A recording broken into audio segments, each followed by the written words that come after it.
Fala galera, vamos resolver essa questão de hoje do SES Pernambuco. Caiu na prova desse ano, na prova de residência médica. Está diante de um paciente de 50 anos de idade que foi internado com quadro de um infarto agudo do miocárdio de parede anterior. O paciente internou com infarto com supra. Foi submetido a angioplastia com implante de estente farmacológico na artéria descendente anterior. No 10º dia de internamento, tempo de internação bem prolongada, não se justifica hoje em dia num paciente que evolui bem, CLIP 1, fica com uma internação tão prolongada assim. No 10º dia de internamento, realizou um ecocardiograma que identificou uma fração de ejeção de 50% e estava em programação de alta hospitalar. E ele quer saber qual medicação que não deve constar na prescrição de alta. Então, beleza. Tem que pensar o seguinte, toda vez que você pega um paciente com infarto, você vai dar alta para esse paciente, 5 medicações são imprescindíveis. São aquelas 5 medicações que você tem que ter na sua cabeça, que tem que pensar na possibilidade no momento da alta, tá bom? Se você só não vai prescrever esses medicamentos se tiver alguma contraindicação. Pode ter mais medicamentos que isso? Pode ter mais medicamentos que isso, mas esses 5 são imprescindíveis, não pode faltar na cabeça de vocês. Quais são esses 5 medicamentos? O primeiro deles, o AS. O AS não pode faltar na prescrição de jeito nenhum.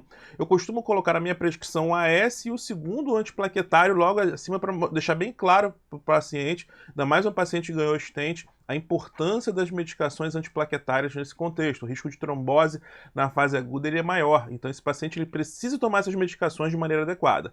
Eu vou colocar o AS e vou colocar o segundo antiplaquetário, que é o inibidor P2Y12, que vai ser ou clopidogrel, ou ticagrelor, ou prasugrel, beleza? Respeitando as características do doente, respeitando a sequência que foi utilizada no momento da hemodinâmica, um paciente que colocou um stent no coração. Tá bom? Então vou respeitar essas duas medicações. Então esses dois não podem faltar, acabou, não tem discussão, beleza. Próxima droga. As outras drogas você tem que analisar o contexto. Por exemplo, beta-bloqueador. Beta-bloqueador, sempre que possível, você tem que iniciar o beta-bloqueador. Você só não vai começar beta-bloqueador se o paciente tiver uma contraindicação ao beta-bloqueador. Beleza? O paciente às vezes tem um bloqueio avançado, o paciente às vezes faz um broncoespasmo muito importante, depois ser muito grave, que não dá para utilizar um beta-bloqueador, mas, no geral, você vai utilizar beta-bloqueador para todos os pacientes. Se o paciente não tiver fração de ejeção reduzida, como é esse paciente da questão, ele está ali no limite, né? O paciente tem uma fração de ejeção preservada no limite ali, inferior da fração de ejeção preservada, você pode começar qualquer beta-bloqueador para esse paciente, tá bom?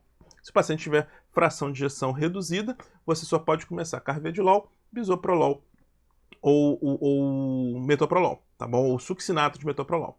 Beleza? Então beta-bloqueador também não pode faltar. Outra medicação que não pode faltar, inibidor da ECA. Só não vai prescrever inibidor da ECA se não tiver como. Aquele paciente, tem paciente que às vezes infarta, o paciente fica com 9 de sistólica, 8 de sistólica, não tem espaço para você começar o inibidor da ECA para esse paciente. Às vezes não tem como, não tem como. Mas sempre que tiver a oportunidade de começar inibidor da ECA para o seu paciente. Sempre a preferência pelo inibidor da ECA. Esquece esse negócio de começar a brar logo de cara. Começa o IECA. Ah, pode ter tosse. Pode ter tosse. Até 20% vai ter tosse. Os 80% não vão ter tosse. Não é por conta de 20%, até 20%, na verdade, né? Você vai deixar de utilizar uma medicação que é boa. E por último, a estatina. A estatina você vai começar em altas doses e você vai deixar essa estatina, lembrando que é um paciente de muito alto risco, paciente que fez o evento, paciente que fez infarto, paciente de muito alto risco. Então, independente do nível de colesterol, você tem que utilizar níveis altos de estatina por um ano, pelo menos. Depois, dependendo do nível do LDL. Mas, em geral, a gente mantém o uso de estatina em altas doses por tempo prolongado, tá bom? Então, são essas 5 medicações que você tem que utilizar nesse paciente. Agora fica fácil responder. Letra A, estatina de alta potência independente do nível de colesterol, correto. AS, por tempo indeterminado, correto. Ticagrelor, que é o inibidor P2Y12, com previsão de uso por um ano.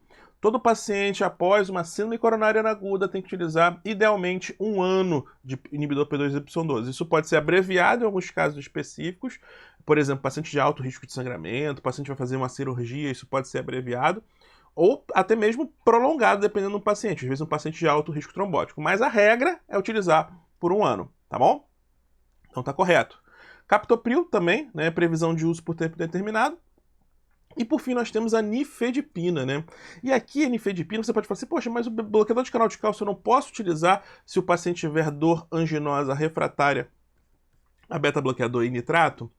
A nifedipina, por si só, é um bloqueador de canal de cálcio de curta duração. Existem formulações de nifedipina retard, né, que torna a nifedipina uma medicação de longa duração.